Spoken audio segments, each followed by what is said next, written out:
Hola, buenas tardes. Muchas gracias a todos por acompañarnos hoy eh, a este webcast sobre oportunidades de la volatilidad del tipo de cambio.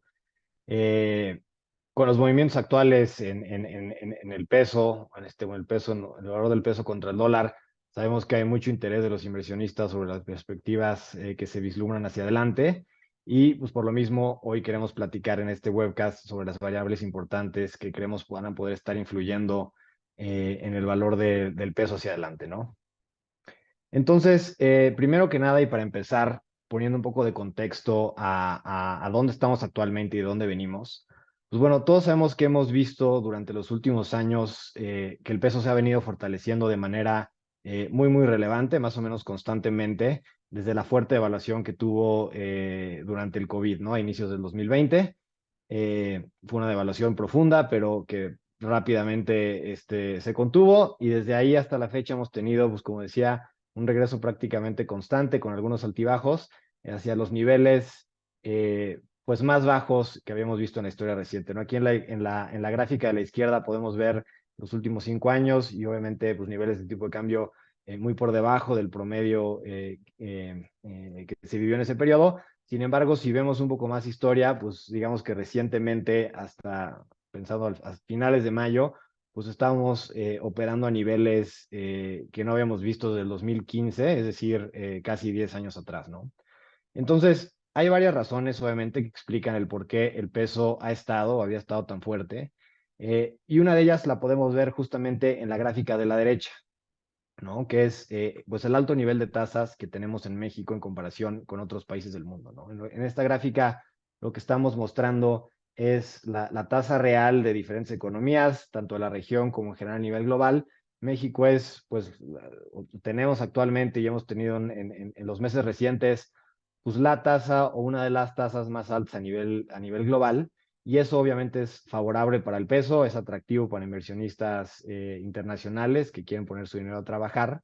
y eso obviamente pues por lo mismo le ha dado fortaleza al tipo de cambio, ¿no? Ahora, además de eso o al mismo tiempo,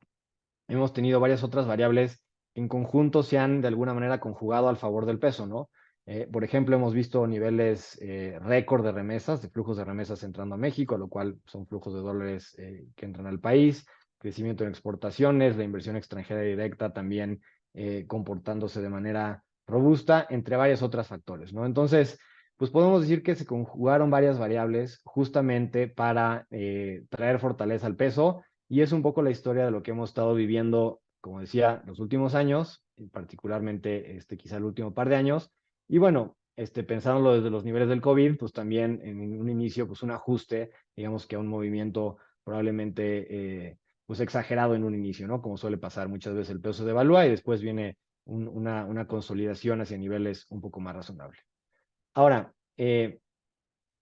ha habido, o a mucha gente no le ha sorprendido, obviamente, la fortaleza del peso durante tanto tiempo y en la magnitud en la que se ha apreciado. De hecho, pues los niveles a los que hemos llegado en su momento excedieron las expectativas de prácticamente cualquier analista sobre lo que se esperaba, los niveles que podríamos tener de tipo de cambio.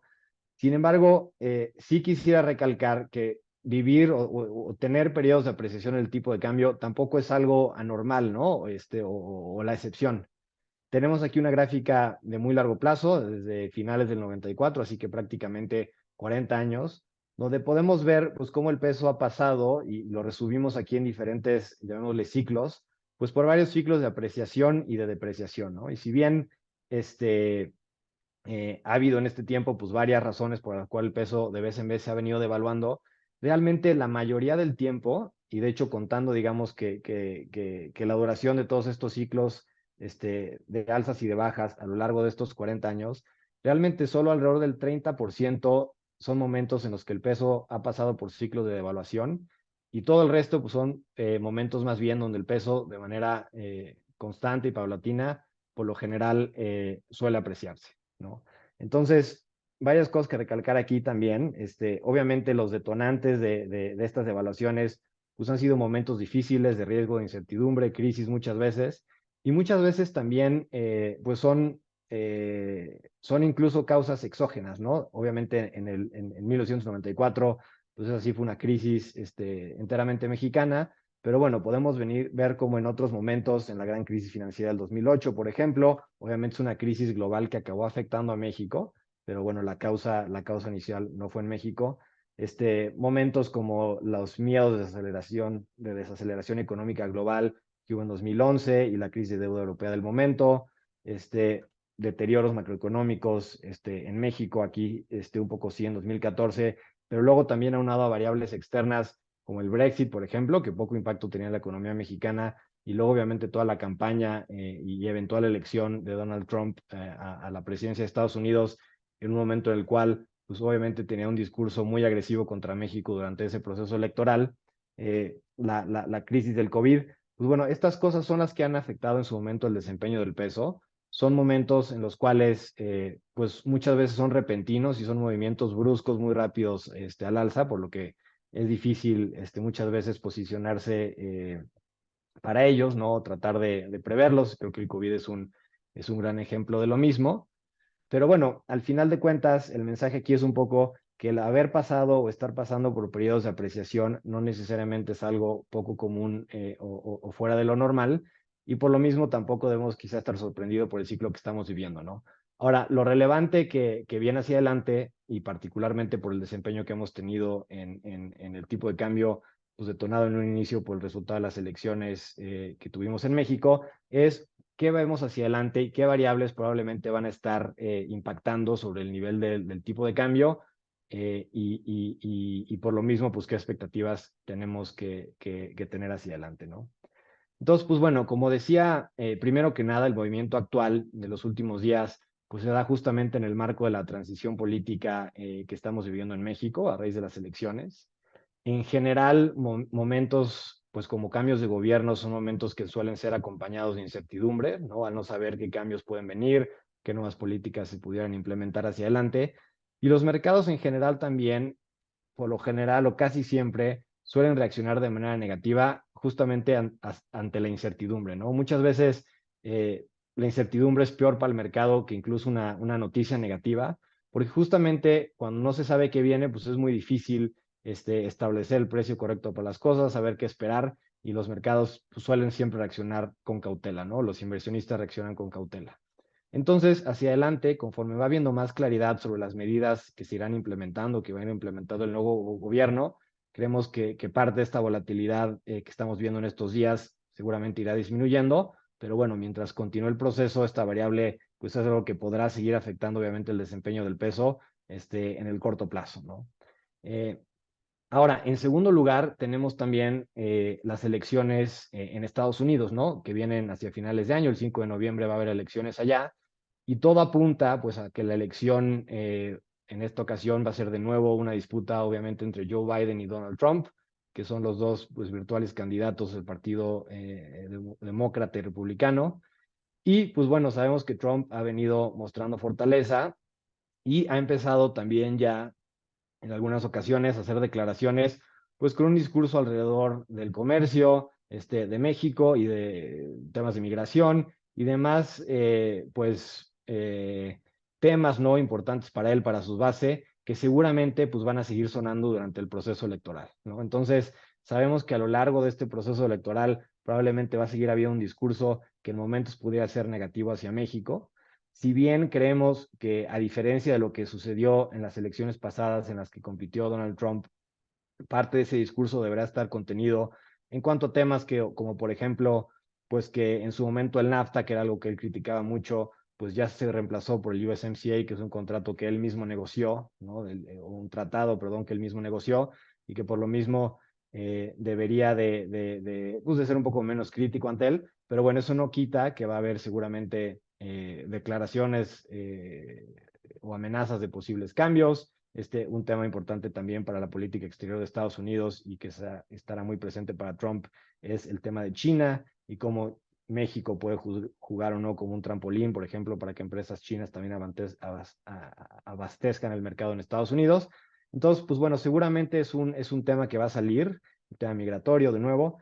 y por lo mismo es otra fuente de incertidumbre, de volatilidad que puede seguir, no tan en el corto plazo, pero en el mediano plazo de aquí a final de año, pues afectando obviamente también el tipo de cambio y dependiendo de cómo se vaya poniendo el discurso, pues podremos ver que lo afecte un poco más o que sea pues al final una variable no tan relevante, ¿no? Ahora, estos dos factores, ¿no? La transición política en México y la eventual transición política también en Estados Unidos, quizás son un poco más coyunturales, pero tenemos también otras variables pues más fundamentales y más de largo plazo que también van a estar en el ojo de los inversionistas y particularmente en estos casos también más en el ojo de los inversionistas internacionales, que pues obviamente son piezas claves dentro del mercado en México y que impactan en el valor al final de cuentas de las acciones en el país y también de cómo se comporta el tipo de cambio, ¿no? El primero de ellos es pues que hemos comenzado ya a vivir una reducción entre los niveles de tasas que tenemos en México contra los Estados Unidos, ¿no? Entonces, recalcaba al principio como una de las variables que ha apoyado la fortaleza del tipo de cambio recientemente ha sido precisamente estas tasas tan elevadas que hemos tenido en México. El diferencial de tasas entre México, las tasas de México y las tasas de Estados Unidos, pues llegó a niveles muy por arriba del promedio histórico en la época reciente. Y si bien este diferencial ha empezado a cerrarse de manera ligera, dado que la Fed continuó elevando tasas por un poco más tiempo de lo que lo hizo Banco de México de este lado, y dado también que la tasa de referencia de Banco de México inició su camino a la baja antes que lo hizo la Fed, creemos que hacia adelante, si bien cada vez de manera un poco más lenta o pausada, en general las expectativas de reducciones de tasas, tanto en México como en Estados Unidos, han venido retrasándose. Creemos que en Estados Unidos pues, va a ser todavía un poco más lenta la Fed en normalizar su política monetaria y por lo mismo creemos que las tasas gradualmente, ¿no? Tampoco va a ser algo de golpe, pero gradualmente van a empezar a reducir su diferencial, ¿no? Entonces aquí tenemos las expectativas que tenemos hacia finales de año, tanto para la tasa de objetivo en Estados Unidos de 5.25% y la tasa para Banco de México, que en el rango alto de nuestros estimados quedaría en 10.25%, y eso implica pues, que el diferencial de tasas que llegamos a tener por arriba del 6% entre México y Estados Unidos, pues va a estar a niveles de 5, ¿no? Esto de nuevo es por arriba quizá del promedio histórico, pero en general creemos que la tendencia va a continuar gradual y paulatinamente hacia la baja, y esto podría restar atractivo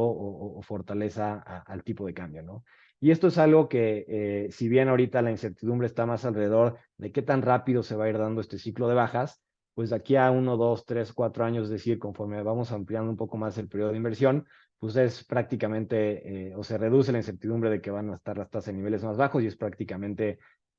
una total certeza que vamos a estar con niveles menores en los actuales, ¿no?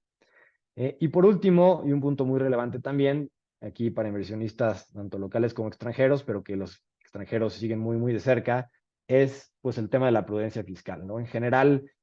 durante la administración del gobierno actual, hubo un enfoque importante en mantener finanzas públicas sanas, en evitar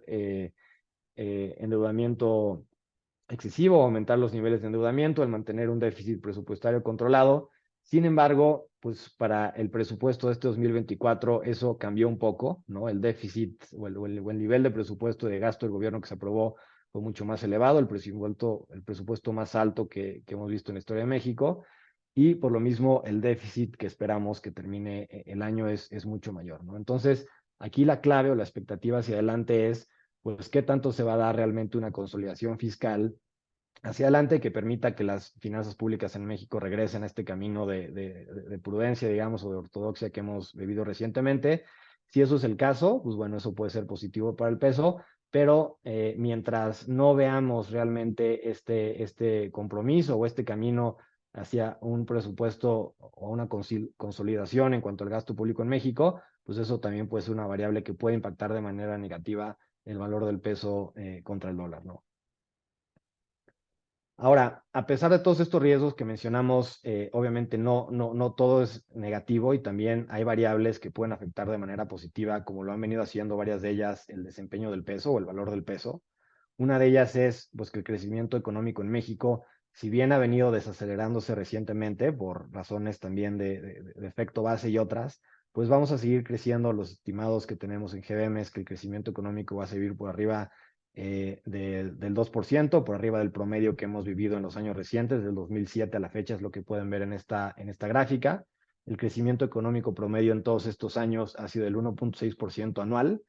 Y pues bueno, en este 2024 esperamos un crecimiento del 2.5%, una ligera moderación el próximo año a un crecimiento de 2%, que bueno, como decía, en general son crecimientos por arriba de la media y que pues indican, ¿no?, que la economía mexicana pues va a seguir en expansión, ¿no? Y por otro lado, hablamos del déficit y del el riesgo de endeudamiento, pero bueno, al mismo tiempo es cierto que los niveles de deuda que existen en México en comparación con otros países, pues siguen estando a niveles muy, muy manejables, ¿no? Aquí comparamos el nivel de deuda bruta como porcentaje del PIB que tenemos en México actualmente, el 47%, con lo que hay en otras economías más desarrolladas, incluso otros países en la región. Y en general, pues México está a niveles pues mucho más bajos, ¿no?, que varias otras regiones. Y esto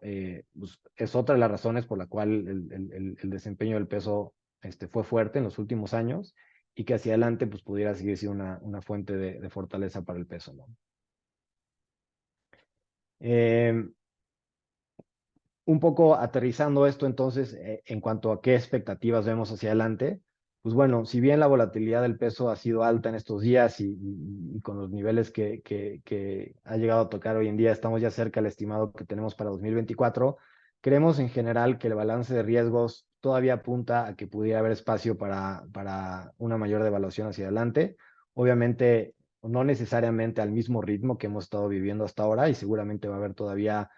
o no descartamos que va a haber todavía periodos de volatilidad donde también podríamos ver una consolidación a la baja en algunos momentos, pero en general, por las variables que platicábamos, y varias de ellas, pues también por estas variables más fundamentales y macroeconómicas que las coyunturales de las elecciones, creemos que probablemente el peso pues va a llegar hacia niveles un poco más elevados que los que estamos viendo todavía hoy en día y obviamente pues que los niveles de los que veníamos hasta hace un mes donde pues también era prácticamente expectativa generalizada en el mercado y era nuestra opinión también, pues que el peso estaba cotizando quizá a niveles un poco más sobrevalorados de lo que fundamentalmente pues realmente se merecía, ¿no? O valía, ¿no? Nuestros estimados de tipo de cambio han venido mostrando que veíamos un riesgo de una devaluación desde hace, pues desde inicios de este año, ¿no?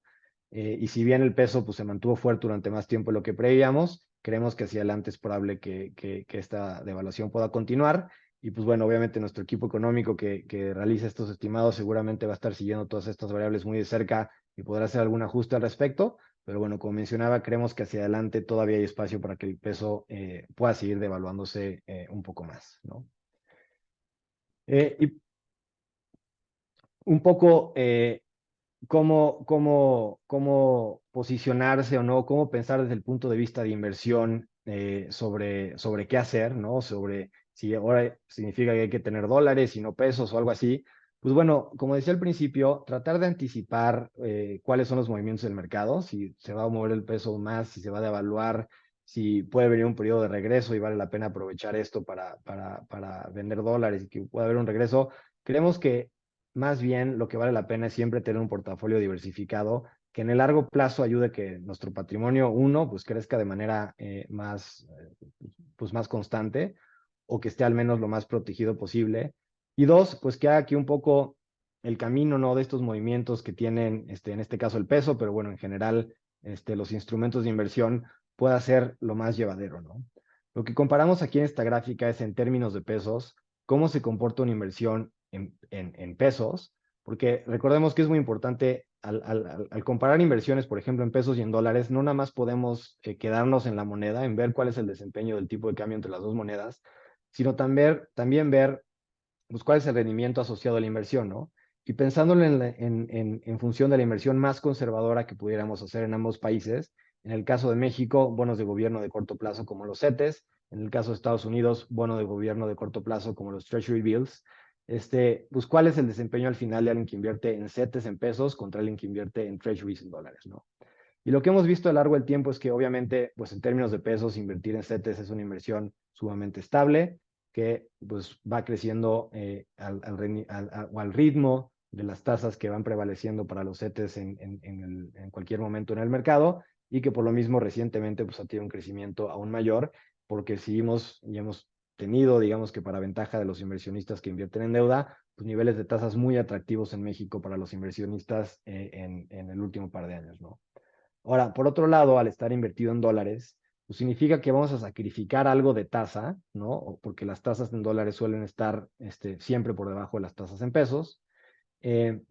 Vamos a traer también la volatilidad del tipo de cambio. A veces, como decía, el dólar se puede apreciar contra el peso, como sucede de vez en cuando, pero durante mucho tiempo, pues es el peso más bien que va a estar ganando terreno. Sin embargo, al final de cuentas, las devaluaciones que a lo largo del tiempo se van dando en el tipo de cambio del peso contra las tasas más altas que se obtiene o que obtiene el inversionista en pesos, suelen compensarse una u otra, ¿no? Y entonces, de nuevo aquí viéndolo en el largo plazo, pensando a alguien que comenzó a invertir en el 2005 y que puede hacer una inversión en pesos en CETES o en dólares en treasuries, pues acaba siguiendo un camino muy parecido y pues 15 años después o poco más de 15 años después, realmente el resultado hubiera sido el mismo, ¿no? Haber tenido dólares o haber tenido pesos, mientras estén invertidos en algo, que es la clave, es decir, tenerlos pues estacionados en la chequera o simplemente tener la moneda directa, obviamente no genera un rendimiento adicional al del movimiento del tipo de cambio, pero teniéndolos trabajando, el camino acaba siendo o el resultado acaba siendo similar, ¿no? Recientemente, obviamente, el peso se ha despegado, como pues, hay momentos en el que el dólar se despega, pero pues lo que hemos visto es que más bien estas desviaciones acaban revirtiéndose, ¿no? Entonces, aquí lo que ponemos en la línea punteada como ejemplo es, pues, ¿qué sucede si mejor tenemos un portafolio diversificado? Y aquí de manera muy sencilla es un portafolio diversificado 50-50 entre la inversión en pesos a través de CETES o la inversión en dólares a través de treasuries. Y pues bueno, obviamente como es de esperarse, el resultado acaba estando un poco en medio de las dos, pero pues justamente lo que nos da es probablemente, pues digamos que un portafolio más defensivo o, pues sí, más defensivo en momentos en los que pudiera haber, o en los que pasamos por momentos difíciles, ¿no? Entonces, obviamente es un portafolio con un poquito más de volatilidad o de variación que un portafolio simplemente en pesos, pero en momentos que pues sabemos que cualquier inversionista le preocupan, cuando viene una devaluación del tipo de cambio,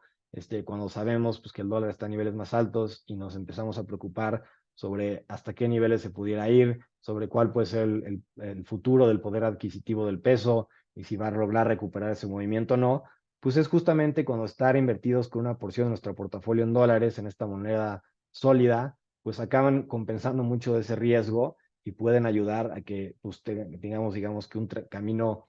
más tranquilo, más llevadero a lo largo de nuestras inversiones, ¿no? Entonces, pues antes de abrir el piso a la sección de preguntas, que seguramente habrá varias, queríamos aprovechar también para hacer una mención del producto más reciente que lanzamos en GBM dolarizado, que llamamos Smart Cash Dólares, y que para los clientes o personas que ya conocen nuestro producto de Smart Cash en pesos, que es una solución muy sencilla en la cual pues no hay que hacer nada más que depositar el dinero a la cuenta y automáticamente se invierte, en el caso de Smart Cash, en instrumentos o en una inversión respaldada por instrumentos de la mayor seguridad, como son los CETES y los bonos del gobierno de México, generando rendimientos. Pues quisimos replicar justamente eso en dólares y tenemos de nuevo un producto que permite al inversionista dolarizar por completo el dinero que mete a esta inversión, que tiene una altísima simplicidad. Lo único que hay que hacer es depositar y el dinero se invierte automáticamente en dólares y se puede solicitar en cualquier momento un retiro sin plazos mínimos y al otro día se tiene el dinero disponible. Y bueno, el dinero está no nada más en dólares, sino en inversiones en dólares, respaldado por instrumentos, de nuevo, de los más seguros que hay en el mercado, para generar un rendimiento más allá del movimiento del tipo de cambio, sino que en términos de dólares el dinero también esté trabajando, sea productivo y podamos obtener un rendimiento interesante, ¿no? Entonces, pues ahora sí, con esto abrimos el espacio a preguntas y ahorita, bueno, estaré revisando, seguramente ya tenemos varias preguntas en el chat, si no han subido preguntas, obviamente pueden hacerlo en cualquier momento y aquí las iremos leyendo, ¿no?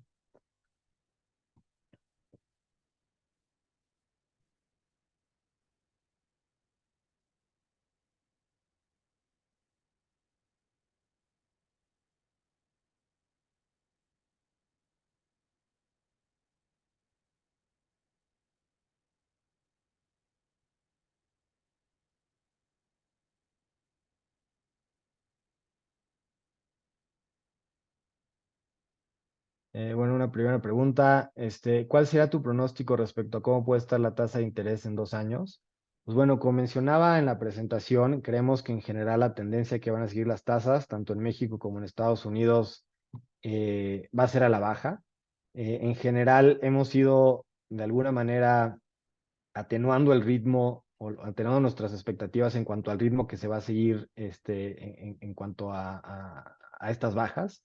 Si bien antes esperábamos que la corrección hacia niveles menores se iba a dar a un ritmo más rápido, viendo las lecturas más recientes de inflación, tanto en el caso de Estados Unidos como de México, pues hemos visto cómo particularmente la inflación subyacente ha sido un poco más eh, pues difícil, digamos, que de contener de lo esperado. Normalmente suele ser así en los ciclos restrictivos de política monetaria, en la cual los bancos centrales buscan controlar los niveles de inflación. Normalmente el movimiento inicial, ¿no? Desde un nivel elevado hacia la baja suele ser un poco más fácil y muchas veces es ese último cacho lo que cuesta más trabajo, ¿no? Actualmente, tanto en México como en Estados Unidos, la inflación sigue por encima de los objetivos del Banco Central. Entonces, por lo mismo, creemos que la política va a seguir siendo restrictiva en cuanto a que las tasas van a estar pues más alta que el promedio, digamos. Sin embargo, creemos que dado que ya estamos prácticamente o ya estamos cerca, digamos que de estos niveles objetivo, las tasas van a seguir bajando, ¿no? Para el caso de este año en México, como mencionaba, tenemos un rango de estimados que en el rango alto está en el 10.25%, 10% sería el rango medio, y hacia el próximo año pensamos que las tasas podrían bajar quizá un punto más hacia 9%, pero bueno, ahora obviamente que ver cómo van evolucionando todas estas variables, particularmente la inflación, y por otro lado también, pues cómo va evolucionando el ritmo del crecimiento de la economía, que es la otra preocupación, ¿no? Al final de cuentas, el mantener tasas elevadas es algo que puede ser negativo para el crecimiento económico, que típicamente suele ser un freno para el crecimiento económico. Ha destacado, y fue la historia un poco del año pasado, cómo realmente el impacto que se prevía por los niveles de tasas elevados no fue tan fuerte y en general los analistas a nivel global han venido en promedio revisando sus estimados de crecimiento al alza a lo largo del tiempo. Sucedió, como decía, todo el año pasado y sucedió a inicios de este año también,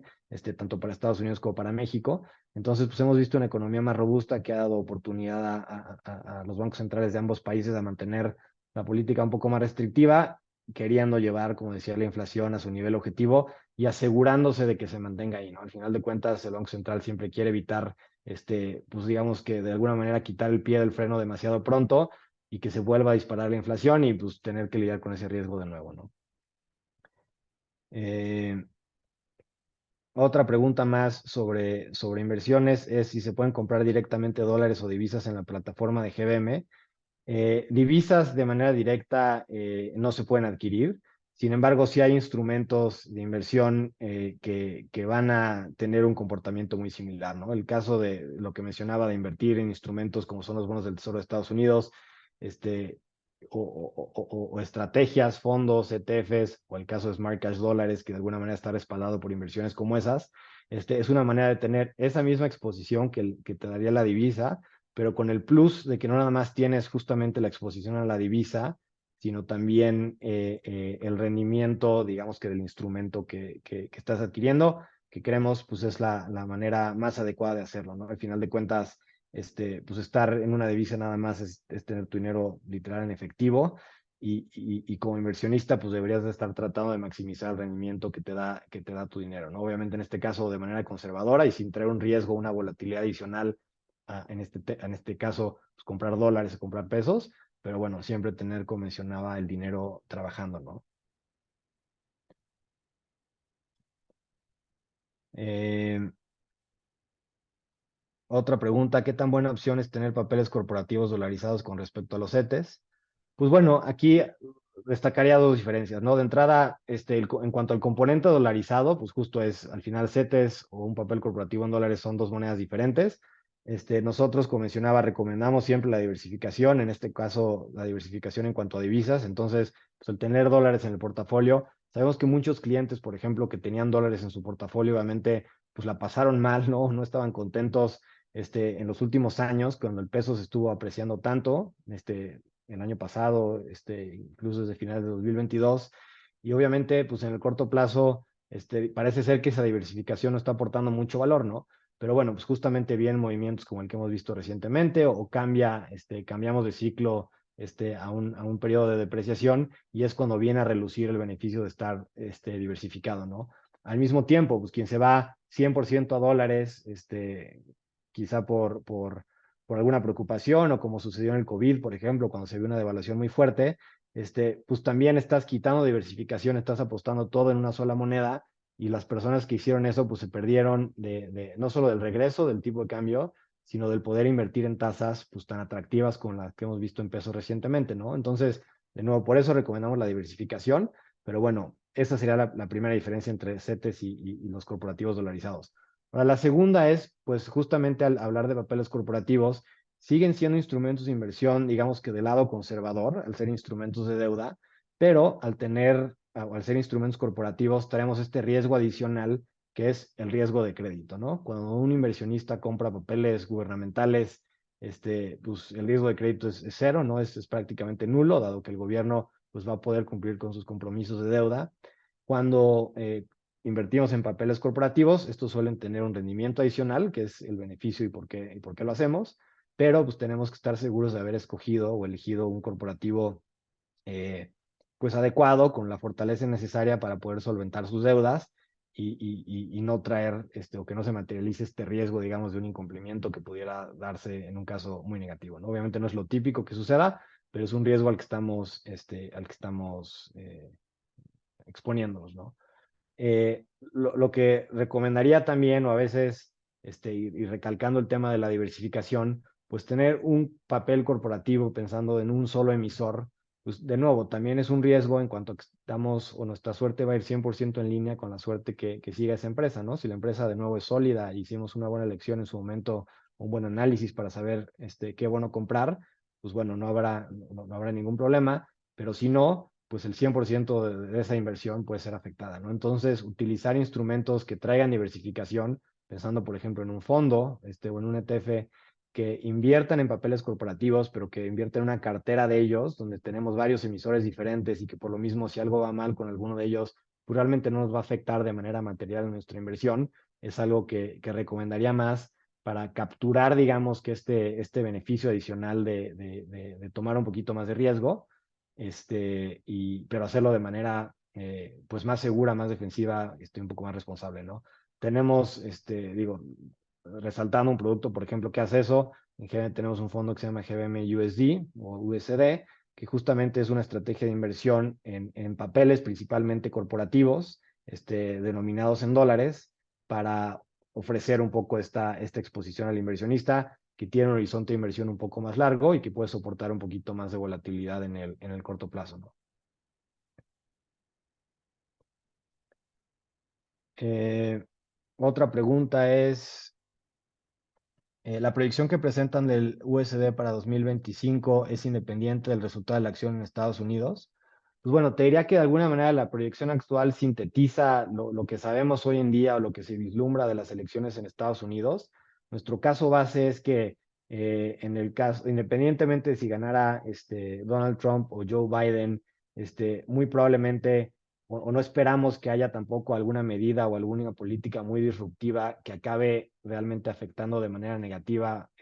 al peso o a México, más bien a la economía mexicana de manera prolongada. Este, Como decía, cuando fue el caso de la elección con Donald Trump, a pesar de este discurso tan agresivo que tuvo en la campaña y de que al final de cuentas implicó renegociar el Tratado Libre de Comercio, pues más importante por mucho que tiene México y que gran parte de nuestra economía está ligado a él, pues al final de cuentas, esa incertidumbre que hubo de corto plazo y que se materializó en varias cosas, una de ellas, pues la devaluación del peso, acabó en gran medida corrigiéndose, justamente porque esas negociaciones se pudieron llevar a buen puerto, acabamos con un acuerdo nuevo, que pues en algunos componentes incluso más sólido que el que teníamos anteriormente, y que pues volvió a traer esta certidumbre al mercado y pues esta claridad, este marco también de jurídico, ¿no?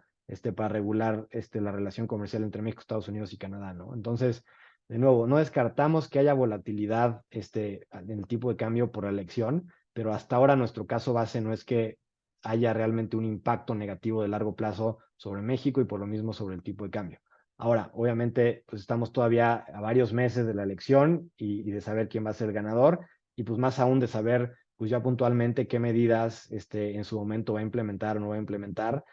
o qué tanto, en el caso de que ganara Biden, probablemente, pues, si hubiera algún ajuste, seguramente será muy menor. En el caso de que gane Trump, pues varios de los temas que son importantes para él, de nuevo mencionaba la migración, por ejemplo, pues probablemente son cosas que va a utilizar este, para exigir, ¿no? Ciertas cosas del gobierno, en México, y habrá que ver puntualmente qué políticas son, ¿no? Pero de nuevo, nuestro caso base es que la relación entre Estados Unidos y México, al final de cuentas,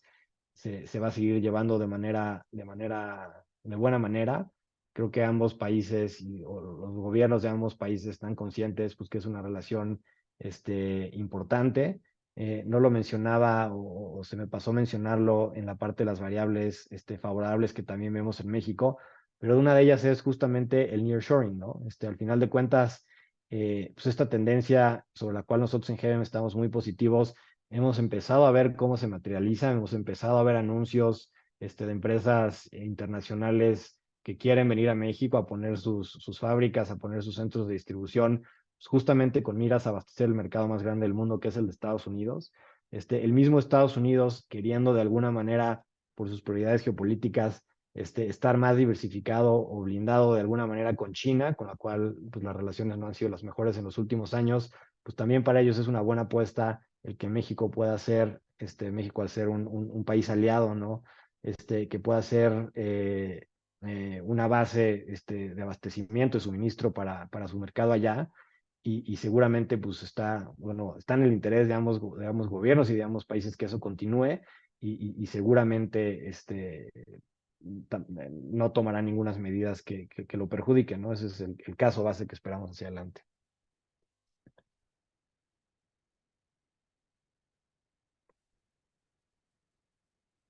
Otra pregunta, ¿cómo funciona Smart Cash en dólares? ¿Sería como comprar dólares directamente o qué tipo de bonos tiene? Es similar a comprar dólares directamente en cuanto a que la inversión está 100% dolarizada, es decir, está protegida de cualquier exposición al peso, por ejemplo, en este caso. La diferencia es que los dólares no están en directo, sino que justamente están respaldados por instrumentos, ¿no? Por instrumentos, son un poco como los que platicaba, ¿no? Principalmente, bonos de corto plazo, de alta calidad de crédito, como son los bonos del Tesoro, algunos otros instrumentos similares pues que van a proveer este rendimiento, ¿no? Aprovechando las tasas que todavía tenemos atractivas en Estados Unidos, similar a México. Los niveles de tasas en Estados Unidos actualmente son de los más atractivos que hemos tenido en la historia reciente. Recordar que durante muchos años, a partir del 2008, las tasas en Estados Unidos estuvieron prácticamente en cero, ¿no? Es decir, el inversionista que quería dolarizarse y que quería tener una inversión conservadora en dólares, tenía que conformarse pues prácticamente con un 0% de rendimiento. Y actualmente no, actualmente las tasas están más elevadas. Para el instrumento de Smart Cash dólares, si bien no tiene una tasa de rendimiento fija predefinida, te diría que rendimientos alrededor del 3,5% es algo como lo que podríamos esperar anualizado, ¿no? Actualmente, ¿no? Y la evolución de eso hacia adelante, obviamente va a depender de la evolución de las tasas en Estados Unidos, ¿no? Como decía, lo que estamos viendo ahorita y lo que parece indicar o indicó también hoy la Fed es que el ritmo de baja de tasas va a ser menor a lo que se estimaba previamente, por lo que creemos que tasas un poquito más elevadas, menores a las de México, ¿no? Pero más elevadas en comparación con la historia de Estados Unidos, van a seguir todavía disponibles para los inversionistas en el futuro cercano, ¿no?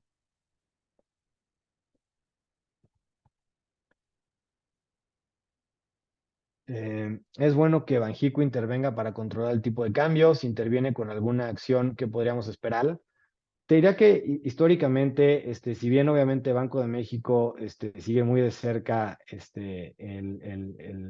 los niveles del tipo de cambio, al final de cuentas lo que preocupa a las autoridades es no tanto el nivel del tipo de cambio per se, sino que el funcionamiento, ¿no? del mercado, en este caso de entre pesos y dólares, se dé de manera adecuada, ¿no? Que no haya dislocaciones, que no haya algo que lleve a pensar pues, que justamente el precio que se está fijando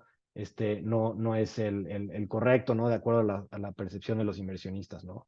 Por lo pronto, si bien obviamente el movimiento actual que hemos visto ha sido fuerte y un movimiento brusco, muy rápido de evaluación, poniéndolo en perspectiva de nuevo de donde hemos estado en los últimos años, pues sigue comparativamente bajo con los niveles que hemos vivido incluso recientemente, ¿no? Sigue por debajo del promedio de los últimos 5 años. Entonces, yo te diría que más bien en función de qué de cómo va funcionando, ¿no? El mercado de divisas en México, es pues si tendría que haber alguna intervención o no del gobierno, ¿no? Ahora, en general, destacaría también que si bien estas intervenciones sirven justamente para eso, para traer orden al mercado, y que funcione de manera adecuada, su objetivo no es fijar un nivel de tipo de cambio, tratar de defenderlo. En México tenemos un régimen de libre flotación de la moneda, que pues, es el más conveniente por muchas razones. Y el tratar de alguna manera de fijar o de poner un tipo de cambio objetivo y defenderlo es algo, pues que de entrada es prácticamente imposible de lograr y que al final de cuentas, pues no abona en mucho, ¿no? Al final de cuentas, el hecho de que el mercado pueda decidir en dónde debe estar la moneda, es lo que acaba trayendo más beneficios y flexibilidad por lo general a la economía de un país, ¿no?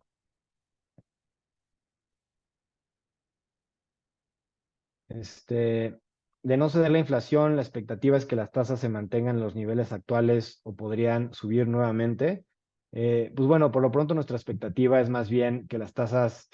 sigan bajando de manera gradual, pero sigan bajando. Quizá pudieran mantenerse a los niveles actuales por más tiempo, que es un poco lo que hemos venido viendo, pero creemos que la probabilidad de que las tasas suban, al menos en el corto plazo, es muy baja, ¿no? Como mencionaba, la inflación efectivamente ha estado pues un poco más necia o se ha tardado más en continuar en su camino a la baja, como el que veníamos viendo, pero bueno, está cada vez más cerca de los niveles objetivos del banco y probablemente pues con la tasa real que tenemos, ¿no? Que es muy por arriba, digamos, comparando el nivel de inflación actual con otros momentos en los que hemos vivido niveles similares de inflación aquí en México, las tasas que tenemos ahora son comparativamente mayores a las que hemos tenido en esos otros momentos, ¿no? Entonces, es poco probable que sea necesario un ajuste al alza en los niveles de tasas. Pues bueno, me dicen que esa fue la última pregunta, por cuestiones de tiempo. Seguramente se quedaron varias sin contestar y trataremos de atenderlas hacia adelante. Pero bueno, por lo pronto, nada más agradecerles primero que nada a los que se conectaron el día de hoy y también, pues, si alguien se conectó tarde al webinar, recordarles o mencionar que va a estar grabado y va a estar disponible y publicado en nuestra página de internet de GBM. Entonces, si alguien quisiera escucharlo nuevo, pues ahí lo van a poder encontrar. Y de nuevo, muchas gracias por haber participado el día de hoy y hasta luego, de mi parte.